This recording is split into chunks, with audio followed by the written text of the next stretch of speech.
You're on tour now, and it's getting on to you, right? Well, I can't complain. We're doing very well all over the world, so that just means there's a lot of traveling involved. I am a little bit tired of traveling. We're very happy about everything that's happened to us. You guys are exploding. It's amazing. Yeah, it's been really weird. Because I can remember you guys when you played the acoustic session for our station. It was still very much coming up. Yeah, absolutely. That was only maybe 3 months ago? If that much. It wasn't long ago at all. Yeah, it's crazy. Everything's happened very quickly, and it's one of those things. This is the kind of job, this is the kind of industry where you can't predict anything, you can't expect anything, you never know. And I just really had mentally prepared myself for, what, I have no idea where I'm going to be tomorrow. I could be sitting on my couch at home, jobless, or we could be, worldwide superstars or whatever. It's just one of those things where you just have to be content with either one, just as long as your music is out there, and I am. I was really struck by the video you guys did for the single. It's amazing. It's totally expensive, of course. Not really. Thank you, though.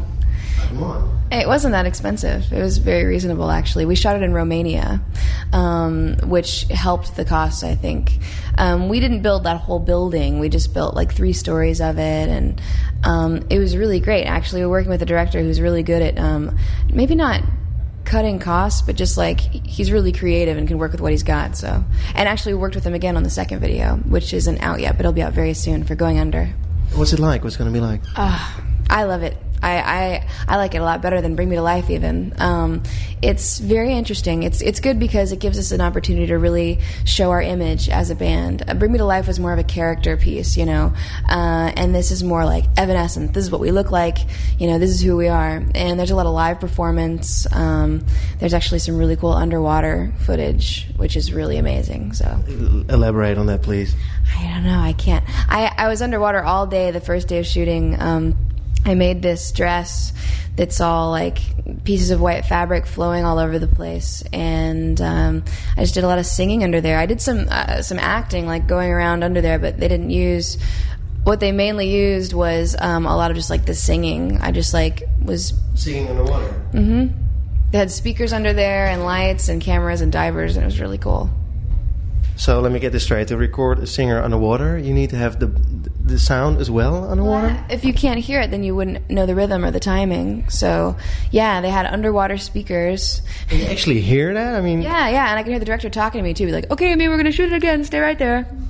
Get closer to the camera. Hold your breath. I'm and I can't say anything, so I'm just looking at the camera, I can, he can see me on the screen looking straight at him under there. It's really funny. Hey, let me get back to this point that you guys are really exploding. A lot of people who haven't heard of you at all, and now suddenly you're there.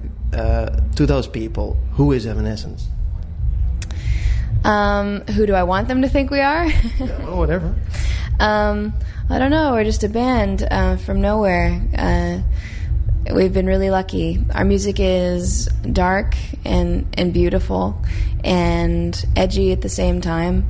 I just want people to hear our music and feel like they can connect with it, like someone's talking to them, like someone understands them. Where are you guys from, actually? Little Rock, Arkansas, USA. We know that place. Do you? Yeah, of course. Oh, President Clinton. There you go. Sure. Hey, and so you guys are from Little Rock, and you conquered the world. Not yet. We're on our way. Still, come on. It's very obvious. You have a #1 hit in England. Thank you. Well, I don't know what to say. Well, how did you pull it off? I don't know. I've always believed in myself. I've always believed in our music from the very beginning, even when, everyone was like, this is not a stable career. You need to go to college. You need to do all this stuff. I always had firm beliefs that our music was good, and that if I just poured my heart into everything that we did, and as long as I loved what we were doing, then we would be okay, and that we would make it enough to make a second record. And I think that's the secret, honestly, is just believing in yourself even when nobody else seems to. So it must have been hard in the beginning, right? Not too hard. My parents are musicians, so they supported me, but at the same time, they know how hard it is, to break into the industry and all that. And they were like, Amy, it's nice to have hobbies, but, stick to school, stick to your studies, stick what's stable, like any good parent would say.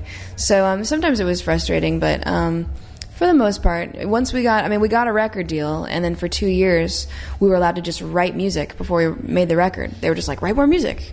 And we were like, okay, it was awesome. Once we got to do that, it was just easy. So how did you get the deal? I mean, you played a lot, or because that's really hard in the States, right? It is. And we didn't play a lot. Honestly, it was a weird miracle because what we did for about 6 years was nothing but write music and record it on a crappy little recorder in Ben's apartment. And I'd sing vocals in the closet, and he'd be recording in the living room. And then twice a year play a show in Arkansas. We never played anywhere else. Just once, a couple times, because we had to get it was Ben and I only, and we had to pull a whole band together. And we had to pay them and all that stuff, so it was hard work. But we really didn't play a lot of shows, and the way that the label heard about us was from some guy that was in a studio when we were mastering these demos that we'd recorded in the house in Memphis, Tennessee. Pete Matthews, a producer, came down the hall and was like, whoa, and really liked our music. And asked us who we were and all that. And a week later, he had our CD. He was like, hey, do you mind? I'm going to LA and LA and New York. Do you mind if I take your CD and show it to some people? Because I'm going to be there anyway. And we're like, okay. And honestly, it's been a few different instances. We've been really just, I don't know what the word is, blessed, I guess, because people have fallen in love with our music and wanted to go out on a limb for us without any gain, without trying to get a piece of us or rape us for money. It was all about I love your music and I want to do whatever I can to be a part of it. It happened a few times, and I'm just so grateful for those people.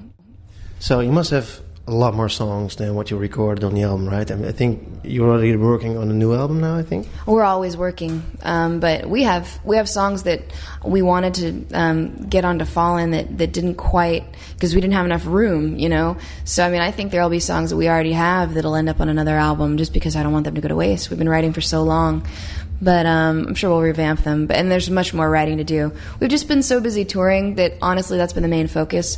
But there are always ideas in the works. Ben and I each have a few songs apiece for at least started.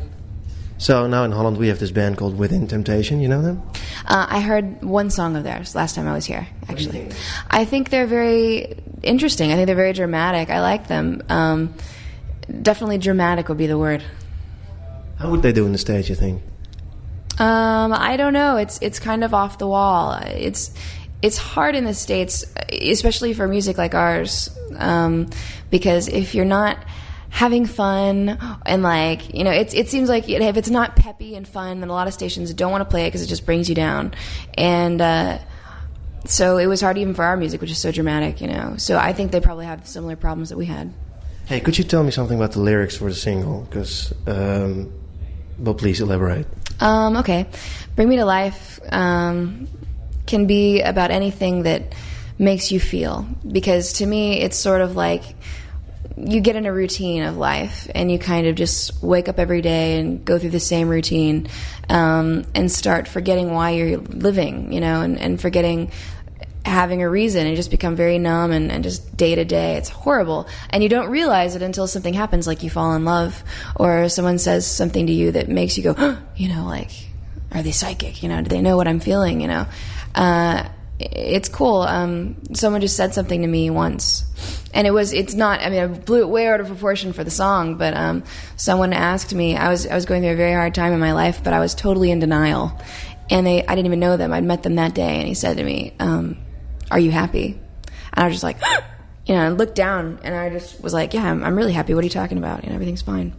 But it shocked me, and it made me reevaluate what was going on.